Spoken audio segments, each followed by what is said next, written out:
De nombreux chercheurs s'intéressent au pouvoir de l'art sur notre santé, mais pas besoin d'études pour être convaincus que la musique nous fait du bien. Elle agit sur nous, psychologiquement et physiquement. Elle réduit notre stress, nous motive et lutte contre l'exclusion.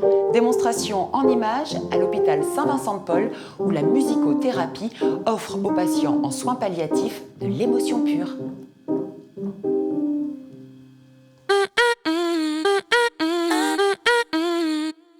Alors, dans la chambre suivante, c'est une dame qui demande beaucoup de présence. Elle n'a pas beaucoup de famille qui vient la voir. Elle sonne beaucoup et elle nous a dit qu'elle aimait bien Édith Piaf. Okay. Donc, tu connais ce monsieur, tu l'as déjà rencontré plusieurs fois. Là, il est dans le coma depuis 2 jours. D'accord. Et il y a sa famille qui a demandé si tu étais là aujourd'hui. Donc, est-ce que tu pourrais leur proposer une séance ?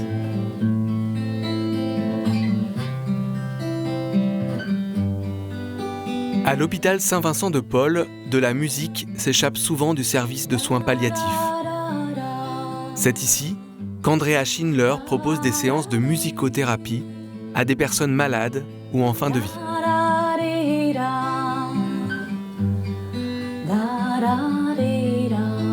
Mon objectif, c'est d'offrir des temps d'apaisement, de détente, de joie aux patients, mais aussi à la famille.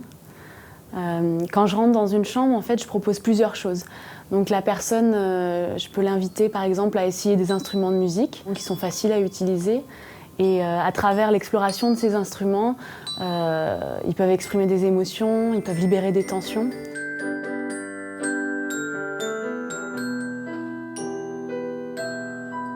Et je peux aussi jouer de la guitare, chanter des choses que la personne a envie d'entendre. C'est la personne qui choisit parmi ces différentes propositions et qui va orienter le déroulement de la séance.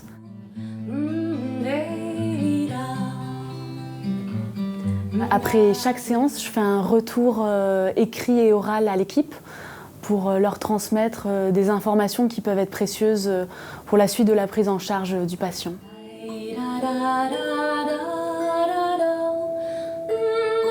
Je pensais que ça allait être un moment agréable pour les patients. Et en fait, je me suis rendu compte que c'était plus que ça. J'ai eu l'occasion de faire 2 soins avec Andrea et il y a eu des émotions. Il y a eu une rencontre, il y a une réaction d'un patient qui était dans le coma et ça nous a beaucoup touchés.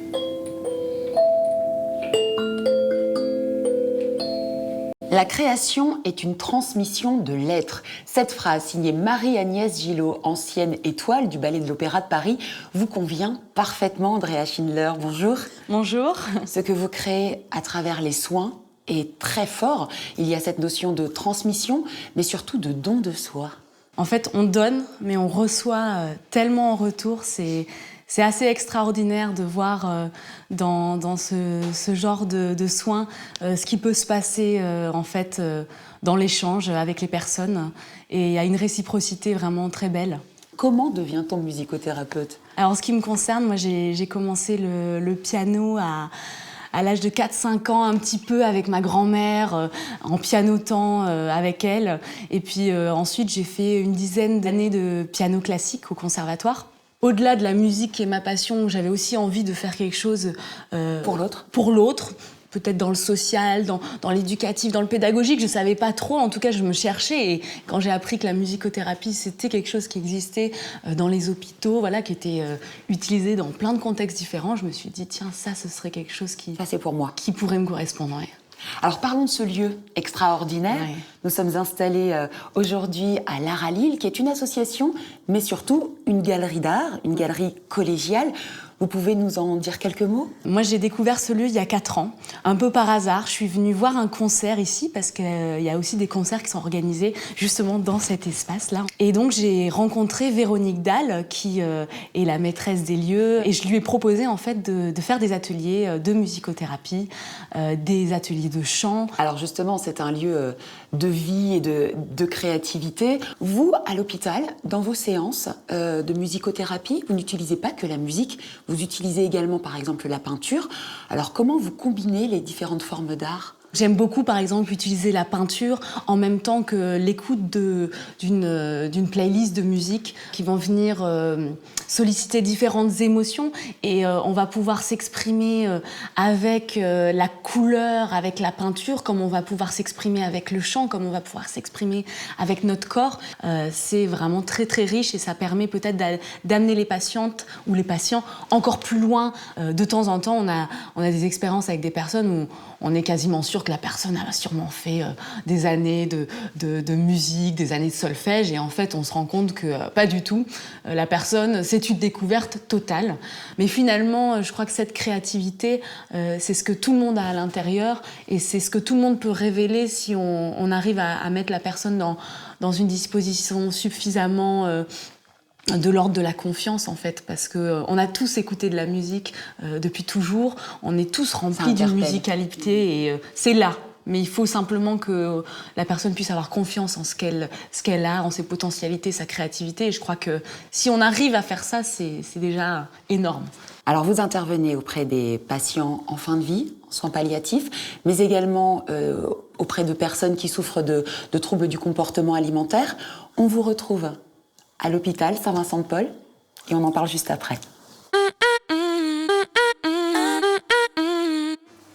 On sent comment le rythme vient mobiliser le corps. Ceci n'est pas un cours de danse. Nous sommes à l'hôpital Saint-Vincent-de-Paul à Lille avec des patients souffrant de troubles alimentaires. Allez, je monte un peu le son pour vous motiver là.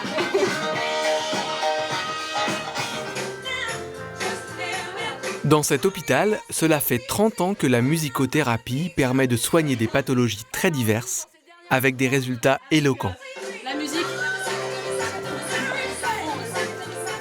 Les troubles alimentaires sont des maladies qui sont fréquentes. Ça représente en France 600 000 personnes qui sont atteintes de ce trouble. Alors ce sont des maladies qui sont très invalidantes, puisque ce sont aujourd'hui considérées comme des addictions, des formes de toxicomanie, qui coupent, enferment les sujets du monde, des autres, du travail, de la vie sociale, de la famille, et qui surtout les coupent de leurs propres émotions. Expirer ce qui a besoin d'être expiré, ce qui a besoin de sortir, être libéré. Ces patients ont beaucoup de mal à exprimer ce qu'ils ressentent, mais la musique leur permet de lâcher prise et de laisser affleurer la joie, la tristesse, la peur ou même la colère. Comment vous vous sentez en ce début de séance ? Hein ? Besoin ? Besoin de se défouler ? Ouais. Ok. Le tout, c'est que vous sentiez que la personne à côté de vous, elle est vraiment pile poil sur le même rythme. Lorsqu'on leur propose cet atelier, les patients commencent souvent par se dénigrer, persuadés qu'ils n'ont aucun talent artistique. Mais très vite, la convivialité du groupe leur permet de reprendre confiance et surtout de prendre du plaisir à être avec d'autres personnes. Vous avez des sujets, souvent des jeunes filles, qui sont complètement désincarnées quand on voit les anorexiques, qui ressemblent à des fantômes. Et puis avec la musique, vous vous rendez compte que progressivement, ce sont des personnes, des jeunes qui commencent à réincarner leur corps, à exister dans leur corps, à redonner sens aussi à leur existence à partir de leur corps.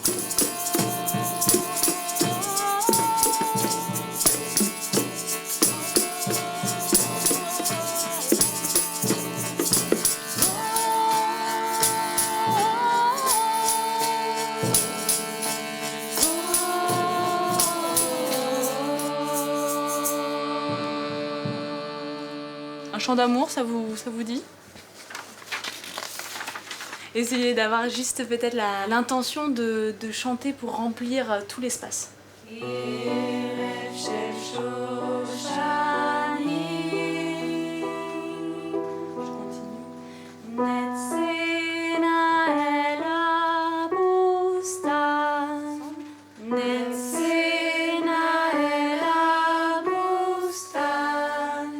Vous la refaites une fois, si vous voulez ?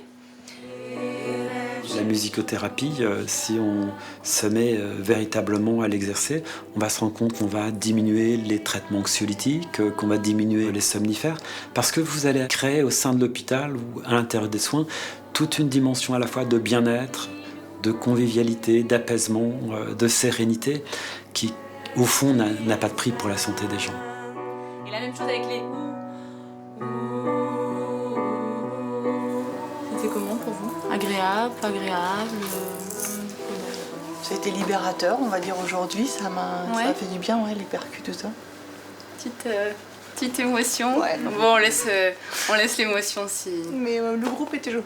Donc, voilà, ça fait beaucoup de progression. Mais voilà quoi, c'est Bon. du bien.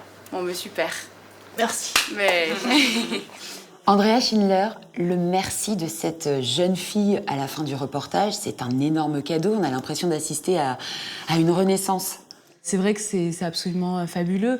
Et là, pour le coup, ce merci, c'est aussi un merci de la fin, parce que c'était la dernière séance pour cette personne. Et c'est pour ça que l'émotion était très vive, parce que c'est une personne que j'ai accompagnée pendant environ 2 mois, avec vraiment quelque chose de très très beau dans l'accompagnement. La musicothérapie est-elle assez développée actuellement à l'hôpital ou dans d'autres structures? Aujourd'hui, la musicothérapie n'est pas reconnue en France comme d'autres professions, comme par exemple les ostéopathes, comme les ergothérapeutes, comme les psychologues.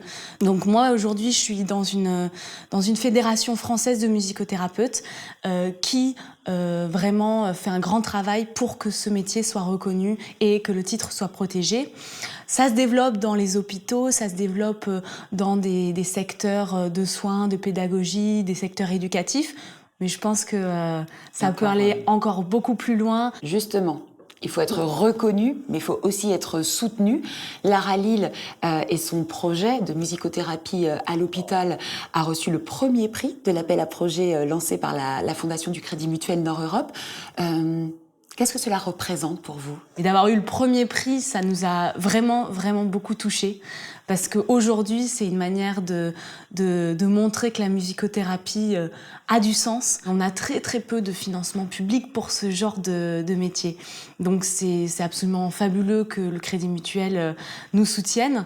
Et on espère que d'autres fondations, que d'autres soutiens vont continuer à donner du sens à ce qu'on fait. L'idée, c'est de pouvoir proposer de plus en plus de projets hors les murs. La musicothérapie hors les murs, c'est à l'hôpital, mais c'est aussi dans des maisons de quartier, c'est dans des centres sociaux. C'est vraiment pouvoir déployer ça dans de multiples lieux. Et pour ça, on va continuer à chercher des soutiens, continuer à déployer notre créativité, parce qu'on est une grande équipe d'artistes.